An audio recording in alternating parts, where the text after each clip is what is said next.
Hey friends. Yeah, so I'm finally back in from shoveling a couple weeks later. Apologize for the delay.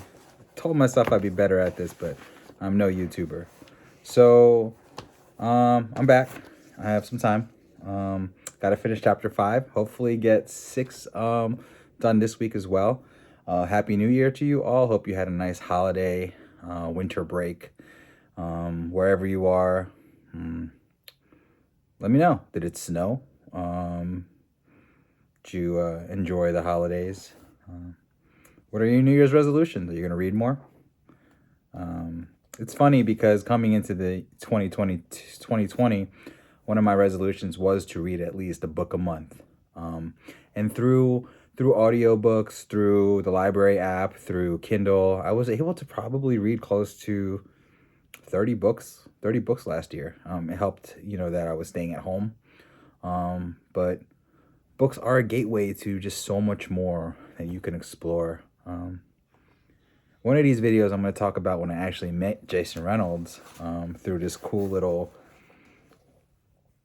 I don't even know what it was called. It's through Picture Start. If you Google Picture Start, Jason Reynolds, it was like a surprise meet. You might be able to find that. I don't think it's on YouTube though. It's on Facebook, but I know a lot of you guys aren't on Facebook because you're too young, and you shouldn't be on Facebook because you're too young. Anyway, let's get into it. Miles Morales, chapter 5, halfway through. So up to this point, we've had what have we had? We had so Miles went back to work. He just found out that he's got this cousin, Austin Davis, who may or may not be in jail right now. Well, he says he's locked up. I don't want to make any assumptions. Locked up cousin Austin. Okay. So let's get back to it. I don't know where exactly I left off. I'm just going to pick up somewhere.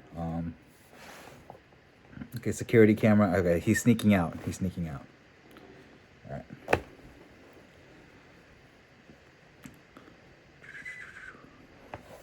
He listened again for more students, but heard nothing. Then he ripped the Alicia C. Joe from his notebook, folded it up, slid it in his pocket, and slipped out the door. The quad was just a square patch of cement in the middle of campus with benches and a small fountain pool that seniors threw their dorm keys in before graduating. Dean Kushner fined every senior who didn't turn in a key before walking across the stage. But nobody cared about the petty fine. The key tossing was tradition. By the time Miles showed up, the benches were all occupied. Girls crammed on each other's laps, guys perched on the corner of the wooden seats. Everyone stood around the key pool, listening to whoever's turn it was to recite. Of course, Ryan Ratcliffe, there's a curse word, I'm not going to read it. That's his nickname. Ratcliffe was mid-poem, as Miles ghosted around the perimeter of the crowd. I just need you to know that I'll be right here because I love you today, and I'll love you next year. And I know I seem cold, but that's because I fear that you'll break my heart. Don't break my heart. My heart. Don't break it, girl. Ryan's voice slipped into a sexy poetry tone. As people kinda clapped and shook their heads, and Ryan took a bow. Of course Ryan took a bow. Alicia emerged from the crowd.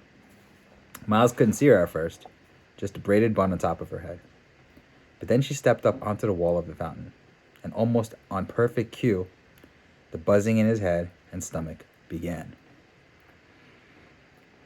Let's give it up for Ryan, y'all, she said with a forced enthusiasm. Thank you for sharing. Let's see who we have next. While Alicia read down a wrinkled piece of paper containing a list of readers and performers, Miles scanned the room for Genki, stretching his neck to see if he could catch a glimpse of Genki's jet black hair in the sea of blonde, brown, and red. He looked to the left. Winnie Stockton, who could only be there because she opted to do her work study 1 hour every morning before class and weekends, standing between Miss Blaufus and Mr. Chamberlain. What was he doing here?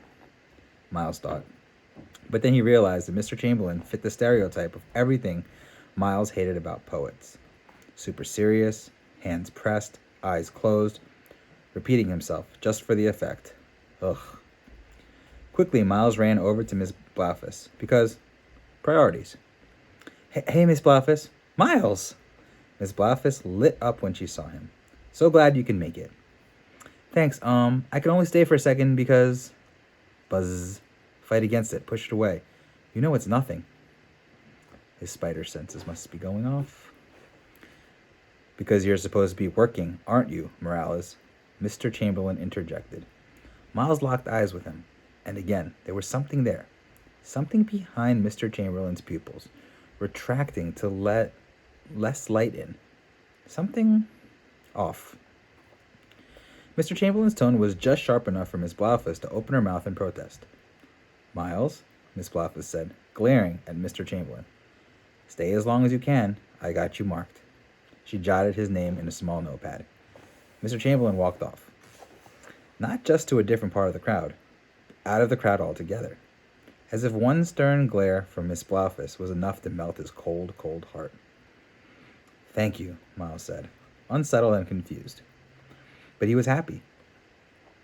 Mr. Chamberlain was gone. Actually, he was happy about that and the extra credit.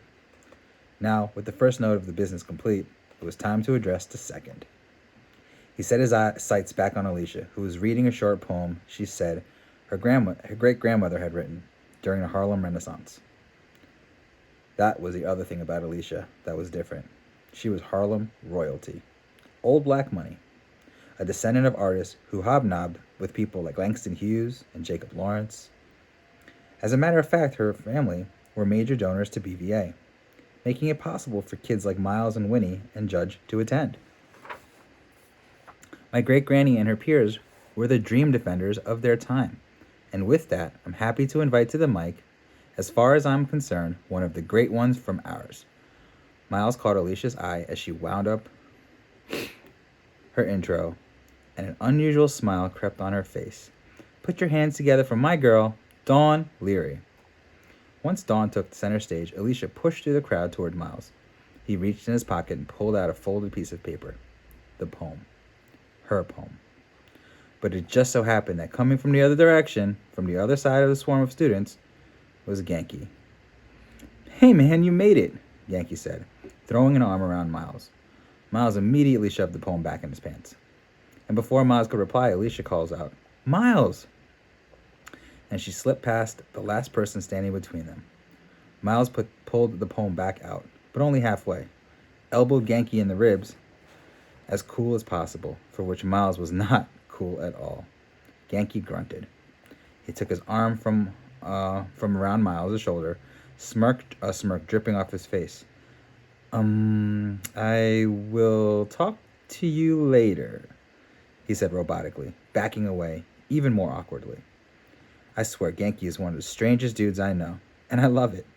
Alicia watched quizzically as Genki faded back into the crowd. Yeah, Miles ignored Genki's silliness and tried to swallow his nerves as Alicia turned back to him. Anyway, it's crazy to see you here. She leaned in for a hug, as Miles jutted his hand out. Then noticing Alicia was going for a hug, he jutted his other hand out, as if he were welcoming a slow dance, but Alicia pulled back, confused but still smiling, and awkwardly extending her hand for a bungled shake. Sandalwood and a hint of sweat rushed Miles's nostrils. Why you say that? Miles said to Alicia, too bluntly. He tried to laugh it off, but it made it even weirder. I mean, I like poetry. Is that right? You like poetry? Alicia replied, seeing right through him. Yeah, I like yours. And, your great-grandmother's. Miles slid the rest of the folded paper back into his pocket. That's art and history. Love that. Do you? Well, maybe art, but I don't know about history, since it seemed to make you sick earlier today. Her face flowed from excitement to concern. You good? Oh yeah, that? Yeah, I'm fine. Just cafeteria food, I guess. Sorry about that. Miles' body had been buzzing with pure nerves since he saw her, but he was ignoring it. Or at least he was trying to. He didn't sneak out of his job for a performance of Almost Puke on Alicia, the sequel. He could feel the rumble in his stomach, and he pushed it back to the point that his hands were shaking. Alicia noticed the paper rattling in Miles' grip. Oh my goodness. Did you come to read? No, this, Miles, you have to. Come on. I know you got something going on in there, she said, looking at him square in the eyes. Her lisp like a saxophone playing in the store, except played by a much cooler musician. I can see it. Miles didn't feel himself nod, and he didn't hear himself murmur okay, but he did. And as Dawn Leary finished her piece, the hand claps immediately sucked the fog from Miles's head, and he heard Alicia tell him that she was calling him up next. Wait, what? No, Miles called, but she was already burrowing back through the crowd. Miles took a step back, then another.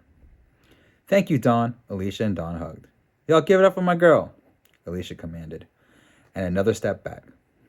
Next up, we've got a newcomer. A virgin to the mic. Another step, and another. So I want y'all to be kind to him. It ain't easy getting up here, sharing your soul. One more. Put your hands together for Miles Morales. Camouflage mode. Vanished into thin air. Miles? Alicia craned her neck looking for him. And he was there, looking right back at her, retreating. All right, friends, that's chapter 5. I got a little bit more energy, so I can start chapter 6, but I'm probably going to hold off on another video to do that. So I hope you enjoyed chapter 5. Again, Happy New Year. We are reading Miles Morales, Spider-Man by Jason Reynolds. All right, friends, I'll be back.